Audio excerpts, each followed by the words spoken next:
그러니까 위턱뼈에 임플란트를 심어야 된다라는 이야기를 들으셨던 분들 같은 경우에는 일단 상악동이 뭔지도 모르겠고 거상술이라는 게 이게 한자어여서 무슨 말인지도 모르겠고, 그래서 오늘은 상악동 거상술이 무엇인지 설명드리도록 하겠습니다.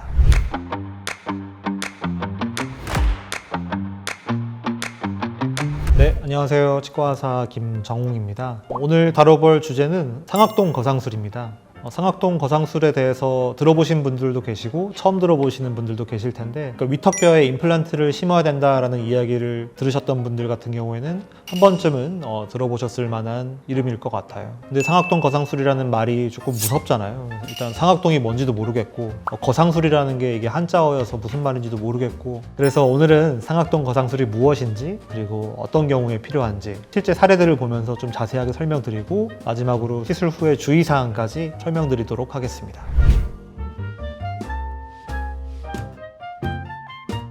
일단 상악동이라고 하는 거는 코 옆에 있는 이제 공기주머니 같은 부비동이라고 하는데, 상악동은 그 부비동 중에 하나입니다. 상악동 같은 경우에는 이제 위턱뼈의 바로 위에 있거든요. 그래서 우리가 임플란트를 심으려면 위턱뼈에 구멍을 내서 임플란트를 심어야 되는데, 상악동이 함기화라는 게 진행이 되는데요. 상악동이 쉽게 말해 점점 커집니다. 근데 이게 그냥 커지는 게 아니라 위턱뼈를 흡수하면서 커지기 때문에 나중에 임플란트를 심어야 되는데, 함기화가 많이 진행된 위턱뼈 같은 경우에는 상악동을 들어 올린 다음에 그 안에 뼈 이식을 하고 충분한 위턱뼈 길이를 확보한 다음에 임플란트를 식립하는 그런 방법입니다. 그래서 보통은 작은 어금니부터 상악동 거상술이 필요하다라고 보시면 되겠습니다. 이제 우리가 가장 흔하게 심는 임플란트가 7에서 한 10mm 정도가 가장 일반적이거든요. 최소 임플란트가 한 7mm 정도 된다고 봤을 때, 위턱뼈가 7mm보다 이하 3mm, 4mm 이렇게 되면은 7mm 임플란트를 식립하기에 부족하잖아요. 그럴 때는 이제 상악동 거상술을 해서 부족한 만큼 뼈 이식을 해준다라고 생각하시면 되겠습니다. 네, 상악동 거상술은 접근 방법에 따라서 두 가지로 나누는 겁니다.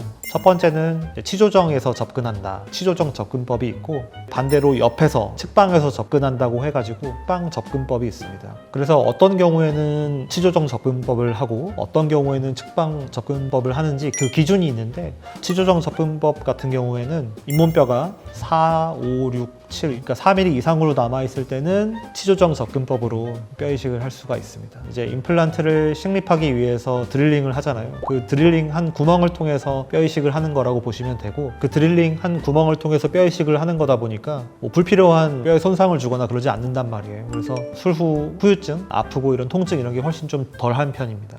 그런데 위턱뼈가 4mm 이하로 남아있을 때는 뼈가 많이 부족하고 뼈 이식을 많이 해야 되기 때문에 측방으로 접근해서 뼈 이식을 하는 것이 안전하다고 볼 수 있겠습니다. 그 임플란트를 식립하기 위해 뚫은 구멍 외에 옆에 따로 큰 구멍을 또 내서 거기를 통해서 이제 뼈 이식을 진행한다라고 보시면 되겠습니다. 하고 나서 좀 많이 아파하시는 분들도 많고, 코피도 날 수 있고 많이 붓기도 하고 조금 힘들어하는 술식입니다. 그러면 실제 사례를 보면서 자세하게 한번 설명을 해드리겠습니다. 첫 번째로 치조정 접근법에 대해서 두 가지 케이스를 보여드리겠습니다. 첫 번째는 왼쪽 위에 큰 어금니가 염증이 너무 심하다라고 해서 오신 분인데, 실제로 보면 이제 뼈가 한 4mm 정도 남아있죠. 그래서 4mm 이상이 되니까 발치 후 즉시 식립도 하면서 그 치조정 접근법을 통해서 뼈 이식을 해볼 수 있겠다라고 생각이 들어서 그렇게 계획을 했고, 임플란트 식립 직후의 사진입니다. 이제 안쪽에 보시면 이렇게 동그랗게 뼈 이식이 잘 된 것을 볼 수 있고요. 다음 케이스는 여기 왼쪽 위에 어금니가 많이 썩었다라는 주소로 오셨는데, 실제로 충치가 너무 심해서 이제 사실 뿌리밖에 안 남아있는 상태였어요. 근데 다행히 잇몸병이나 이런 것들이 심하지 않아서 이것도 이제 발치하고 즉시 식립하면서 상악동 거상술까지 같이 동시에 진행한 케이스였습니다. 그래서 보시면 이제 여기도 이렇게 볼록하게 이제 상악동 거상술을 예쁘게 잘 올려놨던 케이스이고, 발치 후 즉시 식립을 통해서 진행을 했기 때문에 치료 기간도 훨씬 단축시키면서 마무리됐던 그런 케이스였습니다. 다음은 측방 접근법을 통해서 상악동 거상술을 한 실제 사례 두 가지를 보여드릴 텐데요. 첫 번째 환자는 이제 CT를 보면 뼈가 4mm 이하로 남아 있어서 뼈가 굉장히 좀 얇다는 걸 알 수 있습니다. 여기 왼쪽 위에 이렇게 하얗게 좀 두툼하게 뼈 이식이 된 것을 볼 수 있고, 임플란트 같이 식립하고 이제 뼈 이식도 측방으로 진행했던 케이스였고, 식립 후에 3달 후의 사진입니다. 단단히 골화가 잘 되고 있는 걸 볼 수 있죠. 다음 케이스는 마찬가지로 이제 뼈가 3mm 이하여서 이것도 측방 접근법을 통해서 진행했던 케이스였는데요. 이렇게 뼈 옆에다가 이렇게 구멍을 내서 뼈 이식을 이렇게 진행하게 되는 방법이고, 이 경우도 마찬가지로 이제 임플란트를 같이 동시 식립할 수 있는 정도의 뼈 상태가 돼서 임플란트를 같이 식립하면서 뼈 이식까지 같이 해놓은 것을 볼 수 있습니다. 네, 일단은 뼈 이식을 굉장히 많이 해놓은 케이스이기 때문에 약을 굉장히 잘 드셔줘야 돼요. 항생제 같은 것도 잘 복용하셔서 2차 감염이라든지 이런 것들을 막아야 되기 때문에 약물을 꼭 잘 복용하셔야 된다. 그리고 두 번째는 금연과 금주가 필수입니다. 그래서 담배가 해로운 건 뭐 다 많이 알고 계실 거고, 금주도 중요한데, 약 먹는 동안 이제 간에서 약이 대사가 되는데 술을 드셔버리면 이제 간에 너무 무리가 가고, 간이 제 기능을 못 해주면은 이제 상처 치유가 잘 안 되고 잘 안 낫거든요. 임플란트가 빨리 안 낫는 경우가 있어서 금연, 금주는 꼭 지켜주셔야 됩니다. 세 번째는 코풀기, 그리고 기침, 재채기. 그러니까 코에 압력이 가해질 수 있는 것들을 꼭 피해 주셔야 됩니다. 코에 압력이 너무 많이 가해지다 보면 우리가 애써서 이렇게 뼈 이식을 해놓은 것이 뭐 눌려버린다든지 아니면 그 압력 때문에 막이 찢어진다든지 하는 경우가 있어서 그런 거는 꼭 조심해 주셔야 돼요. 네 번째는 이제 코피 나도 당황하지 않기인데, 상악동 거상술을 하게 되는 경우에는 코피가 나는 경우가 빈번은 하거든요. 그래서 코피가 나서 당황해서 코를 푼다든지 이렇게 돼버리면 마찬가지로 코에 압력이 가해지기 때문에 코피가 나도 당황하지 마시고 그냥 휴지로 틀어막아 주시고 하면 되겠습니다.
그래서 원내에 오시면 저도 이제 상악동 거상술이 필요합니다 라고 이야기를 오늘 띄운 다음에 한참 이렇게 설명을 해드려야 되거든요. 그래서 오늘 영상이 환자분들께 좀 이해하시는데 좀 도움이 됐으면 좋겠고, 제가 설명드린 것 이외에도 더 궁금하신 것이 있다면 댓글 남겨주시면 제가 열심히 응답해드리도록 하겠습니다. 지금까지 치과의사 김정웅이었습니다. 감사합니다.